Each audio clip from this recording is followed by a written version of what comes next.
Assalamualaikum warahmatullahi wabarakatuh. Perkenalkan, nama saya Rika Lintang Bajawi dari PJKRC NIM 6101420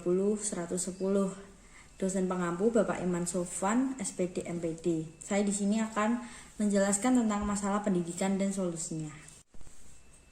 Masalah pokok pendidikan. Yang pertama, pemerataan pendidikan. Yang kedua, mutu dan referensi pendidikan. Yang ketiga, efektivitas pendidikan. Yang pertama, pemerataan pendidikan. Pelaksanaan pemerataan program pendidikan seluas-luasnya untuk seluruh warga Indonesia untuk mendapatkan pendidikan yang layak. Pemerataan dan perluasan program pendidikan adalah salah satu target utama dalam pembangunan nasional. Permasalahan pemerataan ini terhalang oleh kurang dan koordinasinya antara pemerintah pusat dengan pemerintah daerah, dan bahkan sampai daerah terpencil pun kurangnya akses untuk pendidikan.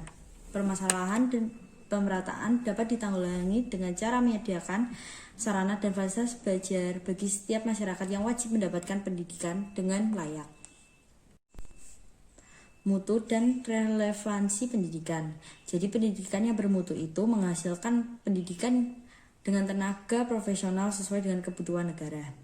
Peningkatan mutu ini diarahkan pada peningkatan mutu masukan dan lulusan proses guru, sarana dan prasarana dan anggaran yang digunakan. Faktor terpenting yang mempengaruhi adalah mutu proses pembelajaran yang mampu menciptakan proses pembelajaran yang sangat berkualitas untuk para peserta didiknya. Efektivitas pendidikan. Jadi, proses pendidikan ini sumber daya seperti waktu, tenaga, dan biaya tepat sasaran untuk mendidik peserta didik. Pendidikan yang efektif adalah pelaksanaan pendidikan di mana hasil yang dicapai sesuai dengan rencana atau program yang ditetapkan sebelumnya oleh para pendidik. Faktor pendukung masalah. Yang pertama, ada iptek. Perubahan zaman membawa perubahan terhadap mental dan keadaan negara ini. Penemuan teknologi baru di dalam dunia pendidikan menuntut Indonesia melakukan reformasi dalam bidang pendidikan. Pelaksanaan ini menuntut kesiapan untuk pendidik dan yang dididik. Lalu, pada laju pertumbuhan penduduk, laju pertumbuhan yang sangat pesat akan berpengaruh terhadap masalah pemerataan serta mutu dan relevansi pendidikan. Jika daya tampung suatu sekolah tidak memadai, maka akan banyak peserta didik yang terlantar atau tidak sekolah. Dan yang ketiga, permasalahan pembelajaran. Kegiatan pembelajaran yang dilakukan secara pasif, di mana seorang pendidik selalu menempatkan dirinya sebagai seorang yang serba tahu. Lalu sehingga pembelajaran yang dilakukan menjadi tidak menarik dan cenderung membosankan. Jadi anak-anak tidak dapat menyerap dari pendidik. Pada saat ini kita sampai pada penanggulangan masalah pembelajaran atau gaya belajar. Gaya belajar yang pertama adalah somatis.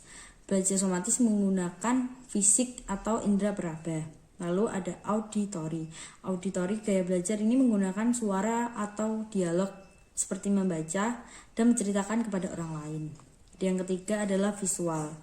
Visual ini kita menggunakan diagram, peta gagasan, ikon atau gambar seperti contoh-contoh nyatanya. Gaya belajar. Cara dan kemauan untuk membawa materi pelajaran menjadi bentuk presentasi yang menarik, menyenangkan, mudah untuk dipahami dan diingat oleh peserta didik. Jadi kita harus membuat se-efisien mungkin dan dapat dimengerti oleh para peserta didik. Pengajar tidak beranggapan menjadi sumber informasi utama. Jadi sumber informasi tidak hanya oleh para pengajar. Jadi semua hal bisa menjadi sumber cara belajar. Sekian dari saya. Terima kasih. Wassalamualaikum warahmatullahi wabarakatuh.